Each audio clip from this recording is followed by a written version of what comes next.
Letting go feels like dying. It is not an emotional exaggeration, it is not a poetic metaphor, and it is not just drama. The exact millisecond you make the conscious choice to move away from a person, a habit, or a past version of yourself, your body triggers a physical crisis. Your heart genuinely aches, your lungs struggle for air, your throat closes up, and a wave of raw nausea sweeps through your stomach. Why does a completely abstract mental choice, the invisible act of letting go, trigger the exact same symptoms as a brutal bodily injury? Because beneath your modern conscious awareness, your nervous system cannot tell the difference between emotional separation and physical death. There is an ancient, terrifying design built directly into your brain anatomy, and if you don't discover how to override this glitch, the absolute horror of letting go will trap you inside toxic environments forever, forcing you to tolerate misery out of pure survival fear.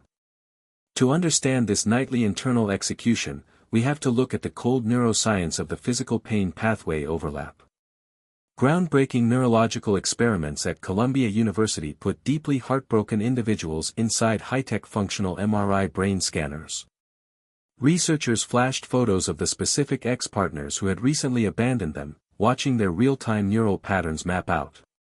What they discovered completely shocked the scientific world. The brain map of an emotionally rejected person was identical to someone experiencing a physical fire burn.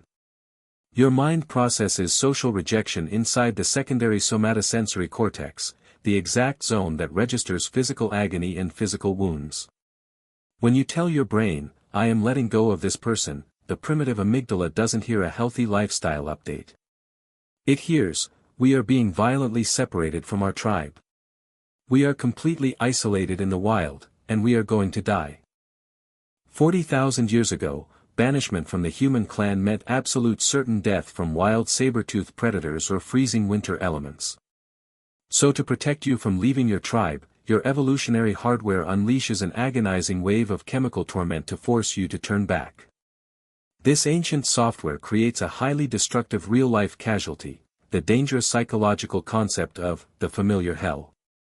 You stay inside a toxic relationship, a dead marriage, or a miserable job because your subconscious values predictability over absolute happiness. To your survival mind, a known danger is always safer than an unknown paradise, because the unknown might contain a lethal predator.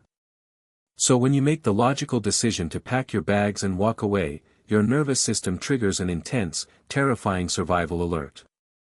It completely floods your system with continuous streams of cortisol, making you feel like you are falling down a bottomless cliff. Your brain actively begins to lie to you, replaying old happy memories and whispering, "Go back to them. Even if they break us, at least we won't die alone." You become completely paralyzed by this biological illusion, staying attached to the very hands that are destroying your soul. You mistake this overwhelming, agonizing chemical withdrawal for a sign of divine destiny, calling it true eternal love. This mental trap operates exactly like an aggressive substance addiction inside your deep neurological reward centers. When you deal with a chaotic, unpredictable partner, your brain experiences sudden, intermittent spikes of massive dopamine. The reward center becomes completely rewired to crave that toxic intensity just to achieve a basic level of emotional balance. So when you cut off the supply and let go, your neurochemistry experiences a catastrophic crash, leaving you in severe mental darkness. Or a quick fix, leading you to check their social AR. Your mind begins frantically hunting for a quick fix, leading you to check their social archives or look for hidden clues in old messages. You are essentially running a dangerous background program that completely drains your mental battery, day after exhausting day. Behavioral trials reveal that an overthinker will stay in an active prison for years, simply because the cell door of freedom looks too terrifying. You stay frozen in place, watching your biological health collapse, waiting for a closure that will never actually arrive. So, how do we enforce a permanent ceasefire in this internal war? How do we let go without feeling like we are dying?